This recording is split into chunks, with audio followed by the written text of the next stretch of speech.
Welcome back to another thrilling episode of our lecture series, Stroke Made Simple. So today we're going to talk about the brain, which is chapter 3 in the book. One thing about this lecture compared to the other lectures is this lecture is going to get a little bit more meatier, as will the remainder of the lectures in the book. So just kind of hang in there.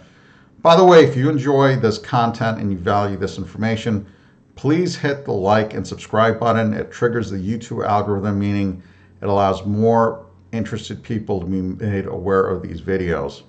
So our objectives today are to understand what the nervous system is, to understand the meningeal anatomy, to understand the concepts intra versus extraaxial lesions, to understand the terms supratentorial versus infratentorial, to understand the ventricular system, to have a basic understanding of cortical function, to understand brain anatomy, particularly relevant to stroke, to understand the structures of the corona radiata and centrum semivalli, to understand what the difference between gray and white matter is, to understand the differences between cytotoxic and vasogenic edema, to understand what the deep gray nuclei are, and to understand the brainstem, which consists of the midbrain pons and medulla, and understand the thalamus and cerebellum. We're probably going to go over more stuff than that, but again, you don't have to take notes. All of this information is contained within this book. Again, this is chapter 3 from Stroke Made Simple. So the nervous system consists of a central nervous system, the brain and the spinal cord, and a peripheral nervous system, which consists of 12 pairs of cranial nerves and all the nerves in the body. The brain and the spinal cord are surrounded by 3 membranes called the meninges. And these meninges have 3 layers. The outer, tougher layer is called the dura mater. The middle layer is called the arachnoid mater. And the layer most adherent to the brain is a very thin layer called the pia mater. It's directly attached to the outside surface of the brain. Now, I like the mnemonic pad, and I guess I have to confess something to you. I'm a sucker for mnemonics and acronyms, so I use them often. I hope that doesn't bother you, because we're going to see a lot of mnemonics and acronyms throughout this book. So remember we said there's 3 layers. The outer layer of the brain is the dura mater. And the very inner layer, that thin layer that is right above the brain tissue, is the pia mater. Well, unfortunately, an orange does not have a middle layer or arachnoid layer. I think that'd be great if it did. But we could see in this orange, the outer, thicker layer is like the dura mater in the brain. And the thin layer that's adherent to the fruit is very similar to the pia mater. So here we have the dura mater, the tough outside layer, the arachnoid mater, which has these web-like projections. In fact, arachnoid in Latin means spider-like. And this layer has these web-like projections that connect to the pia, the thinnest layer that is, again, directly adherent to the brain tissue. So remember, arachnoid is spider-like. That's where the term arachnophobia, fear of spiders, comes from. It's the same reason the term the arachnoid mater comes from arachnoid, because of its web-like projections.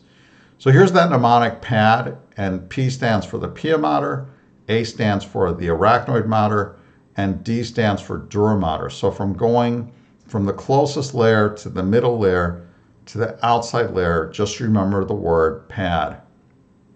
Now we're going to talk about different lesions in the brain. So this is brain tissue. If we have lesions within the skull, but technically outside of the brain, we call this an extraaxial lesion, okay? So this is an image of a tumor called a meningioma. It actually grows in the meninges that surround the brain, meaning these meninges, remember we just talked about this, are outside of the brain. So meningioma is a tumor of the meninges. So when these tumors grow, they compress brain tissue, but they're not actually inside of the brain. So we call these extraaxial lesions. So here's a contrast MRI, a T1 coronal image, and a T1 axial image after contrast. And we could see that these brightly enhancing meningiomas with the dural tail are compressing the surrounding brain tissue. So they're not inside of the brain tissue. They're not intraaxial because they're not inside of the brain tissue. They're extraaxial. Here again in the axial view, we see that this meningioma, again with the dural tail brightly enhancing, pushes this brain tissue inside. This is an extraaxial lesion displacing brain tissue, but not inside of brain tissue. Now, if we have a lesion inside of brain tissue itself, we call this an intraaxial lesion, okay? Cerebral spinal fluid are produced within cavities of the brain referred to as ventricles, okay? These ventricles are surrounded by brain parenchyma or brain. So brain tissue is not inside of these ventricles, so technically these ventricles are also extraaxial in location because they are outside of the brain. Now, this cerebral spinal fluid that bathes the brain tissue is made by modified ependymal cells located in the choroid plexus. Now, this choroid plexus is a very vascular structure, but notice something very interesting. We'll get to this in a moment. It doesn't grow anteriorly. So this is the lateral ventricle. It connects to the third ventricle via a structure here called the foramen of Monro. And notice the choroid plexus does not grow anterior, or doesn't reside anterior to the foramen of Monro. So these lateral ventricles, this drainage occurs in the following fashion. Here's choroid plexus making the cerebral spinal fluid. It drains from the lateral ventricles through the foramen of Monro into the third ventricle, through this other area here called the Sylvian aqueduct, and then finally drains out of the foramen of Luschka and Meninges. Think of Luschka as lateral, so this is a laterally oriented foramen, and Meninges is medial. Why is this so important? Because if you look at this pathway, one of the most rate-limiting regions of this pathway is the Sylvian aqueduct. Tumors or compression of the Sylvian aqueduct could cause hydrocephalus because it would keep the cerebral spinal fluid from draining through the ventricular system, causing ventricular dilatation or hydrocephalus. And that's why sometimes neurosurgeons put in EVDs to drain this fluid. Now, one thing when they place those EVDs, we'll talk about that in a second, is remember, this choroid plexus doesn't grow anterior to the foramen of Monro, so they try to put those EVDs into the frontal horns of the lateral ventricles. And the reason they do that is they don't want those EVDs, those drains, to snag this vascular structure. So here again is the lateral ventricle. Remember, it communicates to the third ventricle via the foramen of Monro. And then the third ventricle drains into the fourth ventricle through the Sylvian aqueduct. And that's what this thin structure here is. Again, remember, anterior to the foramen of Monro, there's no choroid plexus. So this choroid plexus grows in the ventricular system, but it does not reside anterior to the foramen of Monro. Remember, this choroid plexus makes cerebral spinal fluid, which is an ultrafiltrate. It's a clear, colorless solution. It drains from the lateral ventricle into the third ventricle through the foramen of Monro. It drains from the third ventricle into the fourth ventricle through the Sylvian aqueduct. Again, this choroid plexus does not lie anterior to the foramen of Monro. And that's why when neurosurgeons put in these ventriculostomy catheters, they try to go anterior to the foramen of Monro so they don't snag that very vascular choroid plexus, which is residing in the posterior aspect of the lateral ventricles and the third ventricles. And again, here's an EVD that's placed in the frontal horn of the lateral ventricle. By being in the frontal horn of the lateral ventricle, we're superior and anterior to the foramen of Monro. Brain embryology. This is discussed briefly in the book. I'm really not going to discuss it for one reason, and that is brain embryology really has little impact regarding stroke treatment. So let's focus on some other anatomy. Anatomy is what's very important, and the brain can be anatomically divided into four separate lobes. The most anterior lobe is the frontal lobe. Behind that is the parietal lobe. Below the parietal lobe is the temporal lobe. And behind the parietal and temporal lobes are the occipital lobes. Now, each of these lobes performs specialized functions, and we're going to talk about that in a moment. Another way to describe brain anatomy is by numbering it with these different numbers or Brodmann areas. This was named after a German anatomist that defined these areas. However, we're not going to really talk about these Brodmann areas too much because we don't need to know this level of detail. We just need to know areas of the brain that are highly relevant to stroke. And these areas are the following. They are the frontal eye fields, the primary motor cortex, the primary sensory cortex, Broca's area, which is responsible for the production of speech, Wernicke's area, which is responsible for understanding speech, and the primary motor cortex. We're going to talk about all of those things due here in just a moment. So we have the primary motor cortex, which is responsible for voluntary motion, the primary sensory cortex, which is responsible for feeling or touch, the frontal eye fields, which allows to track eye movement, Broca's area, which is in the inferior frontal lobe, which regulates the production of speech. So when I talk, I'm producing speech. There's Wernicke's area, which is responsible for understanding speech. And here at the back of the brain is the primary motor cortex, which is responsible for vision. Now, when we talk about vision, there is a visual pathway from the eyes that extend all the way back to the primary motor cortex. But when we talk about vision in this regard, we're talking about the perception of vision. So we're really focusing on the cortex of the brain that allows us to perceive vision. We're not talking about all the wiring anterior to that. That's a separate lecture in of itself. So let's talk about the primary motor cortex. The primary motor cortex, as we said earlier, controls voluntary function. So a stroke involving the primary motor cortex will affect your voluntary motor function. It could affect your smile and cause an asymmetric smile. It could affect your arms or legs. So you have weakness or paralysis of your arms or legs. Now, typically, stroke affects one side of the body, and typically in the cortex, it's the opposite side of the body. When we get through the cerebellum, we'll talk about how it can affect the same side of the body. But typically, strokes within the cortex are defined by the opposite side of the body and typically one side of the body. The somatosensory cortex, or the primary sensory cortex, is located right behind the motor cortex. And when this is involved in a stroke, it causes opposite side, it causes the ability to not sense things on the opposite side of your body.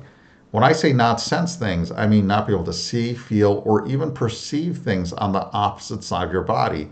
This term is also called neglect because you're unable, unfortunately, stroke patients who have infarcts in this area of the brain are unable to sense the opposite side of the body. So notice the relationship between the primary motor and sensory cortex. They're right next to each other. The motor cortex lies right in front of the sensory cortex. Broca's area is also located in the inferior aspect of the frontal lobe. Broca's area it controls the production of speech. Wernicke's area is located in the superior aspect of the temporal lobe. This controls understanding speech, but both of these areas are connected by what we call arcuate fibers.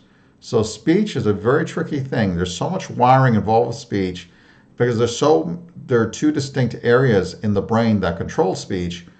The recovery of speech might be one of the most difficult things to do, unfortunately, for stroke patients.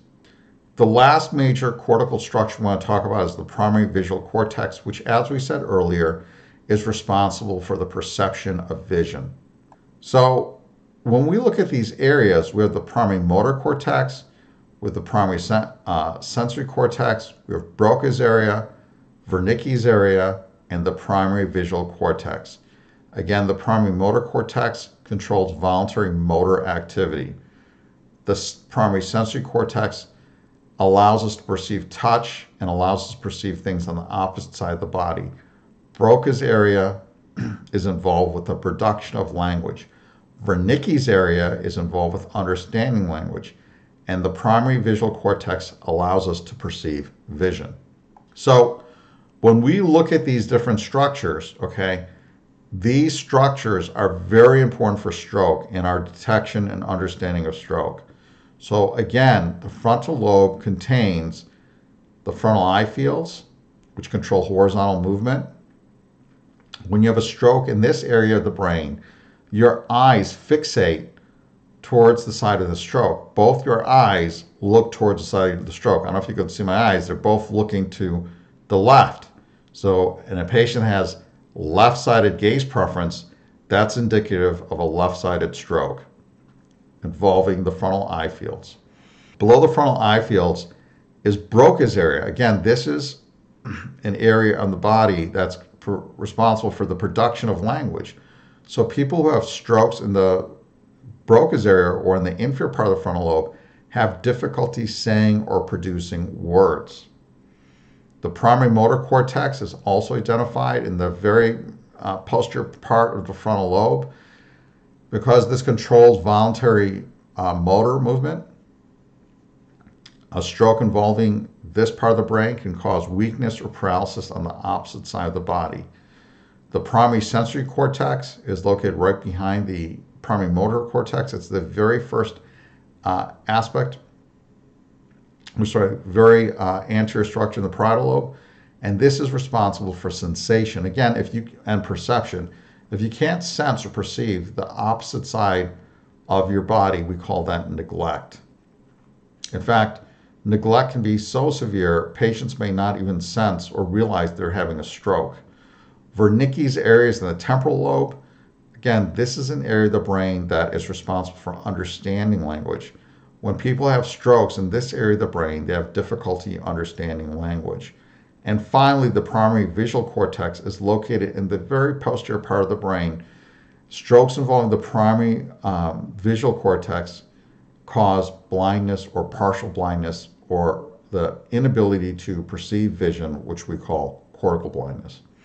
So if we look at all these structures together, there's really only 6 cortical structures that we need to pay a lot of attention to, and that is the frontal eye fields located in the frontal lobe that control eye movement, the primary motor cortex also located in the frontal lobe that controls voluntary movement, Broca's area also located in the frontal lobe, which controls the production of speech, the primary sensory cortex located in the parietal lobe, which controls sensation, Meninges area located in the temporal lobe, which controls language comprehension, and finally the primary motor cortex in the occipital lobe, which allows us to perceive vision.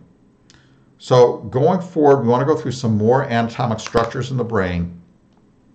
Both cerebral hemispheres are separated by this structure. It looks like a mohawk, you see this? But it's located below the skull. It's between both cerebral hemispheres, and this is called the falx cerebri, the falx cerebri. Connected to the falx cerebri is another structure here called the tentorium cerebelli. And we'll talk about that in 1 second. The tentorium cerebelli is located between the occipital lobes above it and the cerebellum below it. And we'll talk about why that's so important in a minute. That tentorium that we just talked about, the tentorium cerebelli, is located between the cerebellum and the cerebrum. And that tentorium demarcates 2 anatomic locations in the body. Everything above this within the cortex is called supratentorial. Again, this is the cerebrum. And everything below this is termed infratentorial, or the cerebellum. Don't worry about this diagram, just look at this one thing. This is the tentorium cerebelli. Again, everything above this is supratentorial. Everything below this is infratentorial. Don't worry about these herniations. We're going to discuss that in a subsequent lecture. Again, here's the tentorium, the cerebrum located above it. Anything above this is supratentorial. Everything below this is infratentorial. Now, earlier we talked about intraaxial and extraaxial lesions. And if you recall, an intraaxial lesion is within the brain. An extraaxial lesion is technically outside the brain. So if we have an intraaxial lesion in the cerebrum, we'd call this an intraaxial supratentorial lesion. If it was extraaxial, we'd call it an extraaxial supratentorial lesion. If we had an extraaxial lesion in the cerebellum, we would call this an extraaxial infratentorial lesion. If we had an intraaxial lesion in the cerebellum, we would call this an intraaxial infratentorial lesion. So that allows us to name the location of lesions quite easily. Now the cortex really is a lot of brain tissue packed in a small space, or a relatively small space, namely your skull. To increase the density and volume of this brain tissue, God made these folds in the brain, and these folds allow us to compact more tissue inside the brain. In fact, if you were to stretch out all these folds in the brain, the brain would stretch out to be the size of a football field. I think that's pretty incredible. So these folds, the valleys in these folds, these little valleys in the folds, we call that sulci. And then the fold itself, we call that a gyrus. Again, this sulcal gyral pattern allows us to pack or condense more volume into a smaller space. So again, remember the valleys are sulci, the folds themselves are gyri. Sulci, gyri, sulci, gyri. Sulci, gyri, sulci, gyri. So when you look at this lasagna noodle, imagine you flattened this thing out and stretched it out. How much longer would that be? So by doing that pattern, you're allowed to stuff a lot more noodle in a smaller space. And we're able to fit a lot more brain tissue in a smaller space by having this configuration. Another important concept when we talk about neuroanatomy is gray matter versus white matter. So gray matter surrounds the outside of the brain and comprises the cortex. That's what the cortex is. It's the outer portion of the brain. Beneath that is white matter, but we also have something that we call gray matter nuclei that we'll discuss shortly that are located deeper within the brain and not on the cortex. Now, what is gray matter? When we look at this gray matter, do we call it gray matter because it's gray? Well, no, actually this is termed gray matter because it contains cell bodies. Remember we talked about the basic unit of the brain, what's called the neuron or the brain cell in the last lecture? Those cell bodies are located in the cortex. That's what gives it that characteristic color. And then the axons that distribute from the cell body to wherever the connections are comprise the white matter. So this white section here is all axons in those neurons. And the gray matter here is all cell bodies. And there are two really big white matter tracts. Again, white matter tracts consist of axons. One is called the corona radiata, and the second is called the centrum semivalley. So when we talk about the corona radiata and centrum semivalley, this is not a hard and fast rule, but it almost always works. Wherever you see ventricles, when you see white matter around the ventricular system, that's almost always corona radiata. When you see white matter above the ventricular system, that's almost always centrum semivalley. So remember, corona radiata surrounds the ventricles. The centrum semivalley is above the ventricular system. Now, we just talked about gray matter consisting of cell bodies versus white matter consisting of axons within the neuron. We're going to talk about two other concepts that are intimately related to those two areas, and that is vasogenic and cytotoxic edema. Now, edema is swelling within brain tissue. Vasogenic edema is within the white matter. And if you just have vasogenic edema in the white matter, nothing else, that's indicative of things like neoplasms and infection. However, if you have vasogenic edema of the white matter, plus cytotoxic edema of the gray matter, if we have both of those together, we're concerned about acute ischemic stroke. Cytotoxic edema is edema that involves the gray matter, okay, or the cortex. When we have combined cytotoxic and vasogenic edema, we're concerned about an acute ischemic stroke. Why does this matter? Well, here we go. We have this thing outlined by these yellow dots. There's edema here. You see this hypodensity and there's swelling in the brain. See these sulci? See how all these sulci are puffy and they're swollen? But notice this, look at this. This is all hypodense tissue. This tissue is hypodense. But notice what happens here. We lose the distinction between the gray and white matter, which we see on the normal side. On this side, we don't see that. But we know that we're involving both gray matter, the cortex, and white matter. So we're dealing with cytotoxic or gray matter edema and vasogenic or white matter edema. When we have the combination of both of these, again, we think of stroke. Compare that to this, and that is we see this low density and swelling within the white matter only. You see that most of the cortex here is preserved. We call this exclusively vasogenic edema, and this person had a tumor. You can see there's a mass effect on the frontal horn from this also. So we have exclusive vasogenic edema. That's either a tumor or infection. We don't think of stroke when the cortex is spared. The cortex is the most metabolically demanding tissue structure in the brain. So if the cortex is intact, likely that's not a stroke. So these examples, we see that the cortex and white matter is involved. So this is cytotoxic and vasogenic edema. This is a stroke, meaning the combination of that. Here we see the cortex is involved, which is gray matter. We see white matter is involved. This is vasogenic edema with cortical edema. This is cytotoxic edema. We have them both together. We consider this to be a stroke. In this example, cortex is clearly involved. Okay, that's cytotoxic edema. White matter is clearly involved. That's vasogenic edema. When we have both, we're concerned about stroke. So one way to remember gray versus white, vasogenic versus cytotoxic edema is by remembering this car. This car is called the Volkswagen CC. And when you think of VW, remember that vasogenic edema involves white matter, okay? When you think of CC, remember cytotoxic edema is the cortex or gray matter. So if you remember VWCC, you should understand gray matter, white matter, vasogenic, and cytotoxic edema.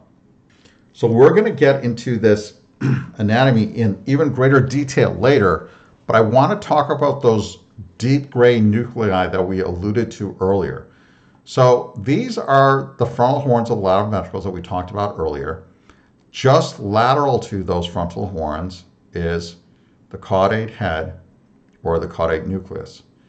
Extending from lateral to the caudate nucleus to this point called the genu and back is a white matter structure called the internal capsule.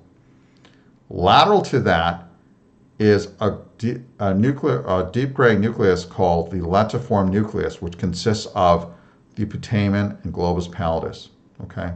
Now we're going to go over this in greater detail in another lecture, so I'm not really going to get into too involved of a discussion here, but we will discuss this again, especially when we're talking about aspect scoring. Another thing we need to know about stroke and anatomy is two major fiber tracts. The first extends from the cortex to the spinal cord. These are called cortical spinal fibers. So what does this mean? This means these cell bodies reside in the cortex, and these axons are as long as you are tall sometimes. They extend from the cortex into your spinal cord. Those, again, are called cortical spinal fibers. Another tract that is important to understand is these connections between the cortex, again, where the cell body is in the cortex, and the brain stem. These are called cortical bulbar fibers. So cortical spinal fibers connect the cortex to the spinal cord. Cortical bulbar fibers connect the cortex to the brainstem. I hope that makes sense. We're going to talk about the thalamus later. Just understand it's a major relay system for the brain, but we will focus on thalamic stroke as a separate lecture. Another thing I want to talk about is the brainstem. Now, the brainstem consists with the midbrain superiorly, the pons in the middle, and the medulla inferiorly. In fact, the medulla is the lowest riding area of the brain. Okay, below the medulla is the spinal cord. The medulla is separated from the spinal cord by the foramen magnum. So the foramen magnum is the delineation between the medulla and the spinal cord. Now behind the fourth ventricle is the cerebellum. Now, I'm sure you guys have seen this or heard of high density fiber optic cable. We're just packing a lot of wires together to transmit a lot of information. So this high density packing is very similarly found in the brain. In fact, this is axonal connections in the brain. So when we talk about the brainstem, we're talking about like densely packed areas of the brain. These contain multiple tracts that control multiple functions. And this is a separate lecture that we'll discuss later. But right now, I just want you to think of the brainstem as high density fiber optic cable. Just think of that. Multiple tracts going through that structure. Now we're going to talk about the three regions of the brainstem briefly here.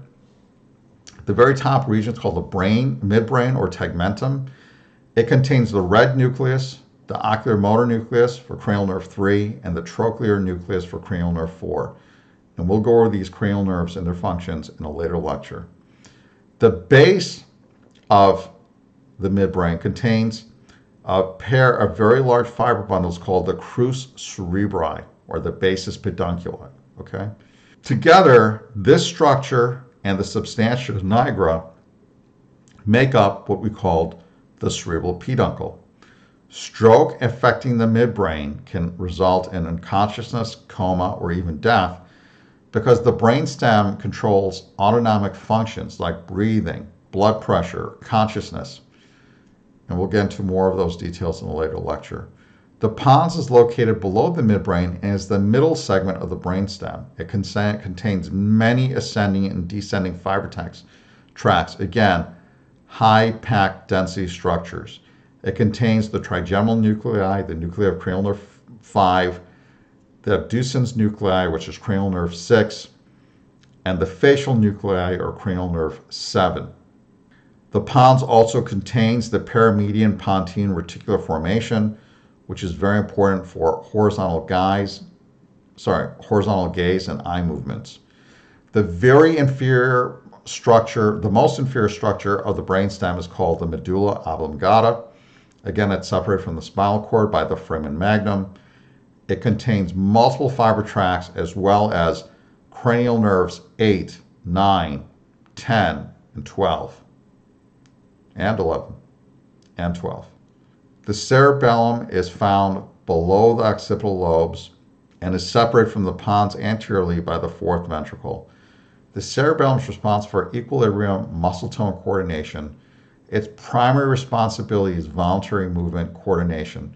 Now we're going to have a separate lecture on the cerebellum as its own distinct lecture, and we'll go and get into cerebellar stroke in that lecture. The cerebellum contains 4 important nuclei called the dentate, emboliform, vestigial, and globus nuclei. One way to remember these are the alphabets D, E, F, and G. I know that's pretty lame, but that's the best I could do for that one. So again, D is the dentate nucleus, E is the emboliform nucleus, F is the vestigial nucleus, and G is the globus nucleus. The cerebellum also has 3 matter tracts which connect to the brainstem. So the brainstem is connected to the cerebellum by the superior cerebellar peduncles, the middle cerebellar peduncles, and the inferior cerebellar peduncles. These are all also called the brachium conjunctivum, the brachium pontis, and the rustiform body, respectively. And both of those terms are labeled in this diagram. Incidentally, these diagrams are taken right out of the book, so you don't have to take notes. This is all contained in the book. Again, just like the brainstem above, we're dealing with high density fiber optic cable. These are very dense connections. So I know we went through a lot of stuff, but what I really want you to focus on are the 4 different lobes of the brain and these cortical structures, okay? So we have the primary motor cortex. Right behind that was the primary sensory cortex, okay? Remember, the primary motor cortex was in the frontal lobe. Also within the frontal lobe are the frontal eye fields. which control eye movement. If you have a stroke involving the frontal eye fields, you have gaze preference or a fixed stare towards the side of the stroke. Below then the frontal lobe is Broca's area. Remember, strokes affecting Broca's area result in difficulty saying words. Again, the primary motor cortex in the frontal lobe, strokes involving the primary frontal lobe result in weakness or paralysis in the opposite side of the body. Here's the primary sensory cortex in the parietal lobe, just behind the frontal lobe. Strokes involving this area of the brain can result in neglect and loss of sensation. And we're going to go over these symptoms again in a separate lecture in greater detail, so don't worry about knowing this stuff in detail. Right now, I just want you to understand the basics.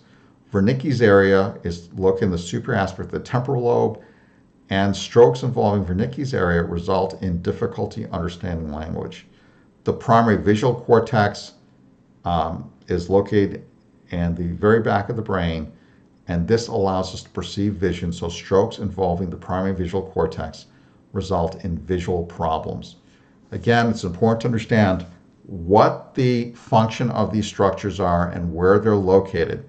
The frontal eye fields are located in the frontal lobes, control eye movement. The primary motor cortex is located in the frontal lobe and controls voluntary movement. Broca's area is located in the frontal lobe and controls the production of speech. The primary sensory cortex in the parietal lobe and is responsible for sensation. Meninges area is located in the temporal lobe and allows us to comprehend language. The primary visual cortex is located in the occipital lobe and it allows us to perceive vision. So that was quite a lot of information, so let's try to sum this all up. And I just realized this is the wrong slide. This is from another lecture. But anyhow, summing it all up, the one thing I want you to really understand about this information that we just went through is these different lobes and these different cortical designations. So specifically, understand within the frontal lobe, you have these three structures. You have one structure in the parietal lobe, one structure in the temporal lobe, and one structure in the occipital lobe. So the three in the frontal lobe, again, are the frontal eye fields, the primary motor cortex, and Broca's area. Okay.